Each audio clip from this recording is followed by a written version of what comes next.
অনেক বাবা মা এসে জিজ্ঞেস করেন, ডাক্তারবাবু আমার বাচ্চাকে কখন এবং কিভাবে এনিম্যাল প্রোটিন খাওয়ানো শুরু করব। এক্ষেত্রে এনিম্যাল প্রোটিন বলতে আমরা সাধারণত গরুর দুধ বা দুধ থেকে যে প্রোডাক্টগুলো তৈরি হয় সেগুলো, ডিম, মাছ, চিকেন, এগুলোকে বলে থাকি।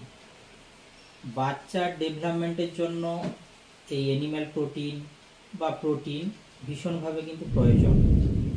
বিশেষ করে বাচ্চার শরীরে যে সেল বা কোষগুলো থাকে, এমনকি যে এনজাইম এবং হরমোনগুলো তৈরি করতে প্রোটিন বা বিশেষ করে এনিম্যাল প্রোটিনের প্রয়োজন কিন্তু খুবই থাকে। আমরা বাচ্চা যখন প্রথম সলিড ফুড খাওয়া শুরু করছে, দুধ বা দুধের যে প্রোডাক্টগুলো, বিশেষ করে ঘি, দই, পনির, চিজ, এগুলোকে আমরা ডাক্তাররা বলে থাকি সাধারণত আফটার 1 ইয়ার দেওয়াটাই ভালো। এবং এক্ষেত্রে আমরা অ্যাডভাইস দিই যে দুধটাকে কিন্তু ভালো করে ফুটিয়ে কিন্তু দিন বাচ্চাকে। একইভাবে ডিমের ক্ষেত্রে আমরা বলে থাকি ডিমের যে কুসুম অংশটা থাকে, কুসুমটাকে 8-9 মাসের পর থেকে বাচ্চাকে অল্প অল্প করে দিতে পারেন। কিন্তু সাদা অংশটা, ডিমের সাদা অংশটা আফটার 1 ইয়ার দেওয়াই ভালো। আর ডিম বলতে এক্ষেত্রে কিন্তু চেষ্টা করতে হবে মুরগির ডিম দেওয়াটাই বাঞ্ছনীয়। অন্য ডিমগুলো, হাঁসের ডিম বা অন্যগুলো, এগুলো মুরগির ডিম কিছু আফটার 1 ইয়ার পর শুরু করার পর কিছু মাস অভিজ্ঞতার মাধ্যমে তারপর কিন্তু আপনি হাঁসের ডিম বা অন্য ডিম দিতে পারেন। আর মাছের ক্ষেত্রে আমরা বলে থাকি ডাক্তারবাবুরা আফটার 1 ইয়ার আপনি কিন্তু মিষ্টি জলের মাছ বা পুকুরের যে মাছগুলো সেগুলো দিয়ে কিন্তু বাচ্চাকে শুরু করতে হবে এবং খুব অল্প অল্প করে দিতে হবে।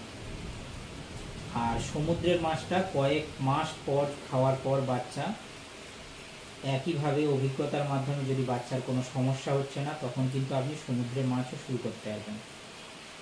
আর চিকেনের ক্ষেত্রে আমরা বলে থাকি আফটার 1 ইয়ার চিকেন শুরু করা ভালো, কিন্তু মটনের ক্ষেত্রে আফটার 2 ইয়ার্স কিন্তু মটন শুরু করা বাঞ্ছনীয়।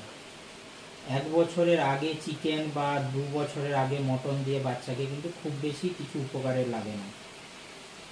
এক্ষেত্রে একটা কথা মনে রাখতে হবে, চিকেনের মধ্যে যে মেটে থাকে, এই মেটেটাকে কিন্তু চেষ্টা করতে হবে বাচ্চাকে সপ্তাহে 2-3 বার খাওয়ানোর।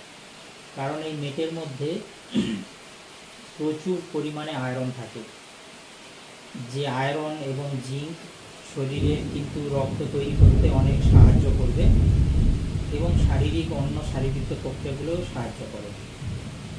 আর এই ক্ষেত্রে চিকেন বলতে ব্রয়লার, দেশি, আপনি যে কোনো কিছু দিতে পারেন।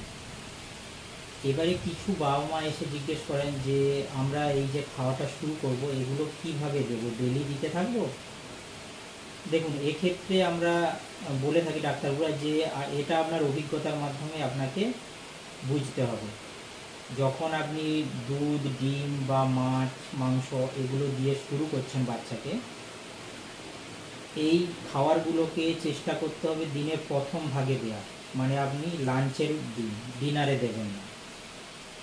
এবারে আপনাকে যখন দিচ্ছেন কনজিকিউটিভ 3 ডেজ, ঠিক আছে, আপনাকে দেখতে হবে এই খাবারগুলো বাচ্চার ক্ষেত্রে কোনো ডাইজেস্টিভ প্রবলেম বা কোনো অ্যালার্জির রিয়াকশন তৈরি করছে কিনা। যদি করে তাহলে ওই বাচ্চার ক্ষেত্রে ওইগুলোকে অ্যাভয়েড করাই ভালো। আর যদি সেরকম কিছু না হয়, আপনি আস্তে আস্তে ওই খাবারে হ্যাবিচুয়েটেড করবেন।